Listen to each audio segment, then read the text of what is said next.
Ici, on aime beaucoup rire, et surtout, on aime beaucoup la convivialité et l'audace de créer l'entreprise. Ici, c'est un lieu qui fait 7 hectares, que nous avons créé avec Claire, qui est là, mon épouse, pour créer un foyer d'accueil médicalisé, dont on avait parlé tout à l'heure, les présidents de Sauge, et on s'est réparti les rôles. Le rôle de l'investisseur que je suis, c'est une association d'intérêt général, on n'est pas dans le business de nous, c'est un business d'intérêt collectif, et donc on a investi ici 9 millions d'euros, avec une dette de long terme sur 30 ans, pour que le foyer puisse avoir une qualité de vie pour ses résidents, dont elle va tout à l'heure. Notre but dès le départ a été d'avoir un engagement éthique et moral vis-à-vis des personnes qui vivent ici, pour que les plus faibles soient ici heureux de vivre. Et une vie qui a un sens pour eux. Et on parlera tout à l'heure. Mais on voulait le faire dans un cadre de silence et de tranquillité qui est une condition de leur établissement, indispensable. Donc ici, c'est un monde de silence, de tranquillité, de sécurité qu'on veut leur créer. D'où le fait, vous avez vu, c'est clôturé, on ne rentre pas comme ça. Il y a aussi certains animaux qui se croient chez eux, même j'ai une présentation, pas seulement des animaux, mais en particulier. Et puis, créer des rentabilités, parce qu'évidemment, ce n'est pas le foyer qui peut faire vivre ce domaine. Il est contribué fortement, même principalement, mais pas uniquement. Et donc, dès le début, on avait cette idée de créer des activités des entreprises. On a eu la chance de rencontrer Ludivina, qui va tout à l'heure vous dire qui elle est, qui a créé Dae Cosmétiques. Puis ensuite, Estelle et Nicolas, qui ont créé les Terres du Lendemain, qui sont des agriculteurs bio, qui commencent dans le maréchal, agriculteurs de plantes aromatiques, des médicinales, etc. Et c'est un chemin qui est commencé, et qui va continuer bien plus loin. On ne fait que commencer, parce qu'on est tout jeune, donc on peut se permettre d'avoir le mourir, c'est incroyable. Voilà. Et donc, pour changer et changeons. Je suis intervenu pendant toute ma vie dans des zones qui étaient considérées comme perdues par tout le monde. Et je me suis rendu compte qu'en parlant, en échangeant, avec une rigueur sur le fond, parce que la vie c'est aussi créer et réussir, on arrive à créer beaucoup de choses. On a ici un entrepreneur Molière qui a développé une entreprise super. Malheureusement, aujourd'hui, il ne va pas nous en parler, mais il va déjà fait une fois, si vous voulez. Voilà, on est très heureux de vous accueillir, parce que le monde est à créer, et autrement, avec des valeurs éthiques et écologiques et scientifiques auxquelles nous sommes très attachés. Voilà. Alors, Bernard, tu dis un mot? Oui. Je passe pas derrière la caméra parce que. Je passe très bien en vidéo. Oui, on ne sait jamais. Donc je suis tout à l'heure avec Denis. Je suis l'animateur d'un club qui s'appelle le Club Athéna Nature, de découverte de la nature. Et donc on reçoit ici tous les 15 jours des enfants et puis des adultes pour travailler un petit peu sur la découverte des milieux, à peu près tous les milieux. On travaille aussi sur la faune, la flore. Et puis, sur les animaux de la mare, on est à vous de 4 animateurs. Donc, Olivier est caché là, un autre animateur de cette club. Voilà. Ça, c'est une des activités qu'on a développées sur l'Ambel. La deuxième activité est en cours de construction, c'est un travail sur le suivi de la biodiversité. Voilà. Et pour ça, on utilise le protocole qui a été mis en place par l'Observatoire agricole de la biodiversité, par le ministère de l'Agriculture et aussi par le Muséum d'histoire naturelle.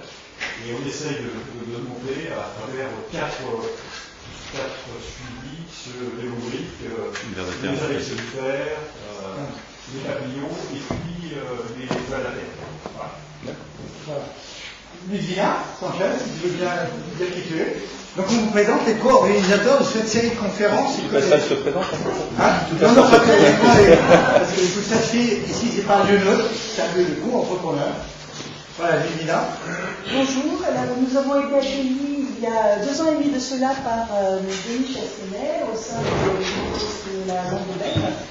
Tout simplement parce que nous nous sommes retrouvés sur des valeurs communes, tu les as citées, l'humanité, la nature, le respect des êtres vivants et un intérêt convergent vers l'excellence et l'envie de progresser dans un écosystème porteur.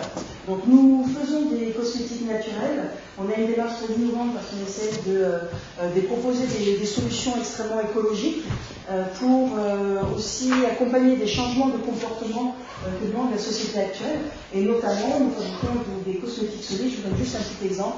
On a ici un dentifrice qui est dans une boîte en métal, qui est rechargeable, qui dure 3 mois, et vous pouvez tout à fait éliminer tous vos déchets plastiques si vous le souhaitez en utilisant ce genre de petits produits. On a fait ce genre de kakémono pour bien montrer qu'au final, quand on accepte de changer des comportements, même si c'est des tout petits gestes individuels, au final, ce n'est pas si anodin que ça. On a fait des calculs grâce aussi à des chiffres qu'on trouve sur Internet, sur Globe, etc. Et par exemple, une famille Pachamama va utiliser 1,9 kg de cosmétiques par an sur des produits basiques comme les shampoings, dentifrice, déodorants, etc. Et une famille qui va utiliser des produits classiques, on sera à plus de 25 kg par an. Voilà, donc c'est ce genre de choses qu'on essaye d'accompagner et de promouvoir ici. C'est clair. Alors, en fait, je ne vais pas montrer une aparté parce que je j'ai mis la pression du coup. L'origine de la lendemain, en fait, c'est de créer un lieu d'accueil pour les adultes autistes, souvent avec des pathologies assez importantes.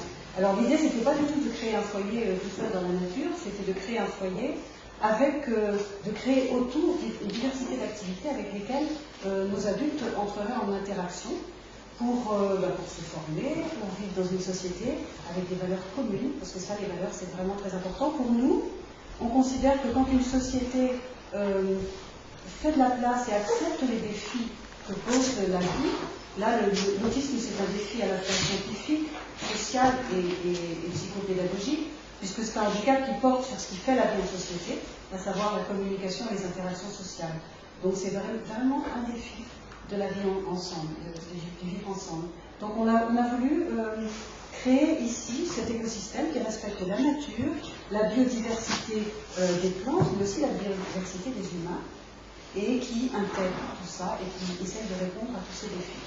Donc la domaine a démarré progressivement, les intervenants sur place sont pour une partie des bénévoles absolument extraordinaires, comme c'est le cas pour Nigeria, et pour d'autres des jeunes professionnels qui ont démarré une activité et qui l'ont construite, comme c'est le cas pour Estef et Nicolas qui sont arrivés en contrat d'insertion civique et qui ont développé ensuite une économie du système. Et voilà, et d'autres, donc toute cette diversité fait que le vivre ensemble change de nature et que là, comme le souligne Florence, dans sa thèse, l'éthique fait se rencontrer toutes ces différentes dimensions. Voilà. Donc. Et salut Nicolas. Bonjour, je suis Nicolas, voici Estef, et nous on est là depuis l'été 2017 pour, avec le soutien du GPS, donc de la Lendemain, créer une activité de maraîchage et culture de plantes aromatiques et médicinales avec des techniques agroécologiques, donc en permaculture plus précisément, pour pouvoir proposer des produits transformés directement par nous-mêmes en conserve, comme des sirops, des confitures, des sucres, ce genre de choses, qu'on transforme directement sur place dès la récolte avec un laboratoire de transformation qu'on a construit nous-mêmes sur place.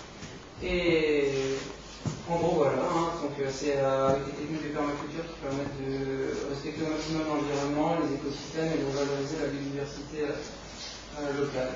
Et d'ailleurs, vous pourrez goûter un de nos sirops de betterave juste là, après la conférence. Réservé gourmand, monsieur. Voilà, et bien, Aline. À toi la parole. Bonsoir à tous, merci beaucoup d'être venus si nombreux pour le premier événement de ce cycle de conférences, qui est né par la rencontre entre Denis et moi. Moi, je ne me suis pas hébergée à la Lendemain. Je suis journaliste scientifique, je suis biologiste de formation, j'ai été formée à la fac d'Orsay, donc pas très loin. J'ai fait une formation spécifique côté biotechnologie. Je suis partie ensuite en école de journalisme. Je travaille depuis 10 ans comme journaliste indépendante à l'heure actuelle, mais j'ai été pendant 4 ans en rédaction. Et je me suis spécialisée sur tout ce qui est question environnement, santé, les interactions entre les deux.